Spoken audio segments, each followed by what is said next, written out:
네, 여러분 안녕하세요. 모아겐TV 김민성 전문가입니다. 오늘은 여러분들이랑 이제 매번 탑5 관련된 등락률에 대한 베스트를 한번 말씀을 드렸는데, 최근 들어서 굉장히 핫한 이슈가 있기 때문에 이 부분에 대해서 좀 정리를 해드리기 위해서 오늘은 테마 관련된 모멘텀을 좀 체크를 드리려고 하고 있습니다. 당연히 여러분들도 눈치를 채셨겠지만 딥시크 관련된 이슈 한번 정리를 해드리고요. 지금 소프트웨어랑 하드웨어랑 좀 분위기가 많이 갈리고 있는 상황인데, 이 부분에 대해서 우리가 어떻게 해석을 해야 되는지 여기에 대해서 좀 자세하게 설명을 드리도록 하겠습니다. 우리 설 연휴 때 딥시크라는 이슈가 나타나기 시작을 했어요. 그래서 이게 무슨 이슈냐, 이번에 이제 중국에서 딥시크라는 생성형 AI, LLM 딥러닝 프로그램 소프트웨어를 개발을 했습니다. 그러면서 이게 지금 성능 자체가 오픈 AI가 개발한 챗 GPT-4랑 굉장히 또 성능이 흡사할 정도로 유사하게 효율성이 굉장히 좋다라고 이제 얘기를 하면서 굉장히 좀 잘 만들었다라고 막 자랑을 하기 시작을 합니다. 근데 여기서 더 중요한 거는 이 딥시크를 개발하면서 들어간 비용이 81억밖에 안 들어갔다 라고 얘기를 합니다. 그래서 이게 GPT 같은 경우에는 이거를 개발하는데 4 기준으로 했을 때 1450억 가량의 투자 비용이 들어갔거든요. 근데 딥시크를 개발했는데 81억밖에 안 들어갔다. 그리고 이 딥시크를 개발하고 나서에 대한 성능을 비교해 보니 GPT-4랑 거의 뭐 흡사하거나 오히려 딥시크가 나은 부분도 있다라고 중국에서 얘기를 한 겁니다. 그래서 여기에 대한 조사가 계속해 들어가고 있고요.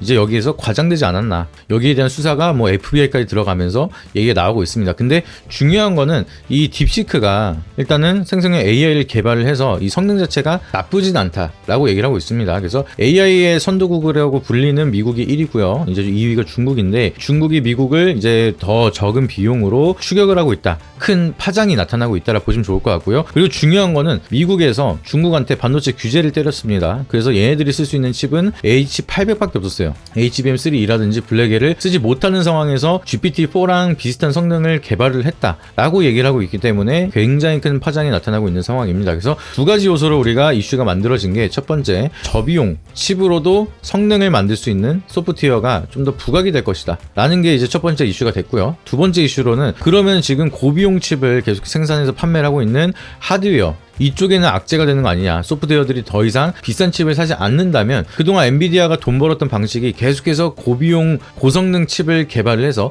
HBM3, 그 다음 모델 HBM3E, 그 다음 모델은 블랙엘, 이런 식으로 계속해서 이제는 HBM4까지 나와야 되는 상황인데, 그럼 이 비싼 칩 만들어봤자 안 팔리는 거 아니냐. 저렴한 칩으로도 성능을 잘 구현을 할 수가 있다라고 하면은 여기에 대한 진입장벽이 낮아지기 시작을 하면서 그동안의 하드웨어는 가이던스 자체를 우리가 다시 측정해야 되는 거 아니냐 라는 식의 이제 모멘텀이 만들어지고 주가 측면에서 좀 안 좋은 흐름이 이어지고 있다라고 이해를 하시면 되겠습니다. 그래서 딥시크에 대한 이슈, 이 두 가지로 좀 테마성을 만들어내고 있다라고 보시면 좋을 것 같고요. 그래서 하드웨어에 대한 힘이 빠지고 있는 상황, 그리고 소프트웨어는 긍정적으로 바라볼 수가 있는 게, 그러면은 우리는 고비용 칩으로 이제 무조건적으로 돈으로 싸우는 게 아니라 기술만 가지고 싸울 수가 있겠구나. 자본 경쟁으로 비교를 해봤을 때 중국이랑 미국에 따라서 한국은 비벼볼 수가 없겠죠. 그러다 보니까 소프트웨어 기업들이 좀 더 기술력 경쟁에 대해서 모멘텀을 못 받고 주가가 좀 상승을 못했던 그런 이슈가 있었는데, 이번에는 이제 저비용 81억으로 딥시크 만들었다고 하니까 뭐 네이버나 카카오나 심지어 뭐 이스드소프트, 한글컴퓨터, 이런 기업들도 81억 정도는 투자할 수가 있거든요. 투자를 받아서 진행을 하거나 자기네들이 가지고 있는 돈으로 투자를 하거나 뭐 요 정도 비용을 충분히 할 수가 있다 보니까, 그러면 국내 기업들도 이제 LLM을 가지고 있고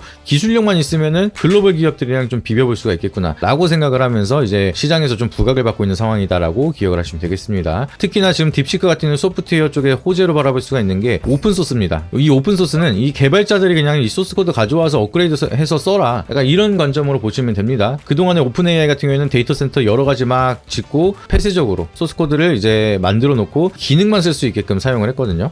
근데 딥시크 같은 경우에는 비슷한 성능을 우리가 개발했는데 이거 오픈소스로 줄 테니까 개발자 니들이 알아서 업그레이드해서, 이런 식으로 이제 소스 코드를 공개를 했다는 거예요. 그러면은 예를 들어서 이스드소프트라는 기업이 30억이라는 돈을 투자를 해서 추가적으로 써요. 그러면은 이 기업은 30억만 썼지만 81억 투자했던 가치가 이미 들어가 있기 때문에 110억에 대한 가치를 사용할 수가 있다. 진입증명 자체가 소프트웨어 쪽에 대한 허들이 낮아졌다라고 보시면 되겠습니다. 그래서 소프트웨어 국내 기업들에 대한 흐름이 굉장히 좋아졌다라 보시면 좋을 것 같고요. 소프트웨어 중에서도 중소형주, 성장주에 대한 모멘텀이 좀 더 많이 커지고 있는 상황이다 라고 보시면 좋을 것 같습니다. 그리고 저비용 칩에 대한 모멘텀이 좀 커지기 시작을 한다라고 하면은 이제 온디바이스 AI, 이제 고성능 칩으로 이제 커다란 컴퓨터나 데이터 센터에 다가만 좋은 기능을 쓸 수가 있을 거다라고 우리가 생각을 했는데, 여기에 대한 패러다임을 바꿨기 때문에 그러면은 저희 효율 칩에 대한 구성만 잘한다라고 하면은 핸드폰이나 컴퓨터, 가전제품 쪽에도 이제 소프트웨어가 탑재를 해서 가동이 가능하겠구나 라고 생각을 하면서 온디바이스 AI에 대한 개발 속도가 좀 더 빨라지고 있다라고 보시면 되겠습니다. 그래서 지금 수혜를 받는 산업들은 소프트웨어, 온디바이스 AI, 그리고 온디바이스 AI에 대한 모멘텀이 살아난다라고 하면은 메모리 반도체, 레거시에 대한 모멘텀이 다시 한 번 더 부각을 받을 수가 있겠죠. 그래서 온디바이스 AI, 메모리 반도체, 소프트웨어, 여기에 대한 산업을 주목해보자 라고 말씀을 하면서 이 이슈는 간단하게 정리해드리도록 하겠고요. 저희 모아경제TV에서는 하루 2,000원으로 경제방송 수익률 1등 전문가의 탑픽 종목과 VIP 리딩을 제공해드리고 있습니다. 실시간으로 제공되는 최신 투자 정보와 주요 매매 전략까지 받아가세요. 신청 방법은 영상 설명 고정 댓글란에 링크 남겨두었으니 제대로 된 곳에서 부담 없는 가격에 앞으로 좋은 수익 이어나가셨으면 좋겠습니다. 드릴 말씀은 굉장히 많습니다. 이제 하드웨어 쪽으로도 사실상 이제 저비용 칩에 대해서 이미 글로벌 기업들은 준비를 하고 있었다라는 논문이 있습니다. 이제 마이크로소프트라든지 엔비디아 같은 경우에는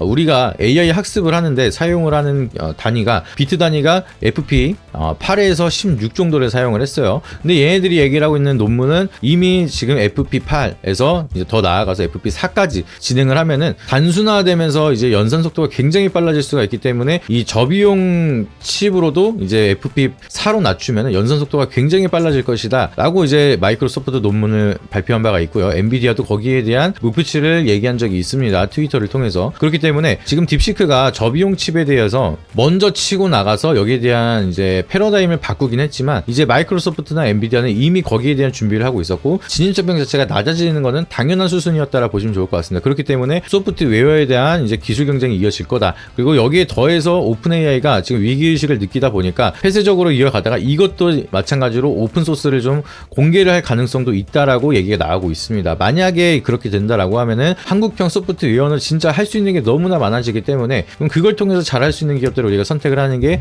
굉장히 중요하겠죠. 그래서 여기에 대한 흐름이 만들어지고 나서 지금 시장에 대한 분위기, 소프트웨어에 대한 모멘텀 굉장히 좋아지고 있습니다. 센즈랩도 강한 시세 계속해서 만들어내고 있고요. 제가 좋아하는 한글 컴퓨터도 지금 바닥에서 계속 올라가는 모습, 그리고 이슬소프트도 지금 계속해서 바닥을 찍고 올라가는 모습이 나타나고 있습니다. 저희 같은 경우는 이런 거 다 수익을 봤죠. 그리고 센즈랩도 제가 이제 말씀드려서 수익을 냈고, 플리터도 오늘 수익으로 정리를 잘 했습니다. 이런 식으로 소프트웨어에 대한 기대감이 계속해서 커지고 있기 때문에 기술력을 가지고 있고 여기에 대해서 기술 경쟁에 같이 살아남을 수 있는 기업만 선정을 한다라고 하면은 연초에 시세를 한번 보시게 되면은 이슬소프트 지금 바닥에서 막 이렇게까지 상승을 했습니다. 거의 뭐 4배 가량 상승을 했었던 이력이 있는데, 이거랑 마찬가지로 연초에 소프트웨어 랠리 다시 한번 이어진다라고 하면은 2월부터 3월까지 강한 시세 우리가 기대해 볼 수가 있습니다. 지금 이때 당시는 12월부터 1월 말까지 상승을 했었는데 2월부터 3월까지 한번 시세를 분출한다라고 하면은 과거에 대한 역사를 한번 재현할 수가 있고, 시작점이 다르기 때문에 전고점을 돌파할 수 있는 종목들도 많이 나올 수가 있다라고 기억을 하시면은 소프트웨어 지금 시작점에서 주목을 하셔야겠죠. 그렇기 때문에 이런 부분 자세하게 참고를 받으시면서 딥시크 관련된 모멘텀을 어떻게 좀 체크를 해야 되는지, 그리고 하드웨어랑 소프트웨어를 왜 우리가 분산해서 봐야 되는지, 그리고 심지어 AI 인프라까지도 좀 우려감이 형성이 되고 있죠. 그렇기 때문에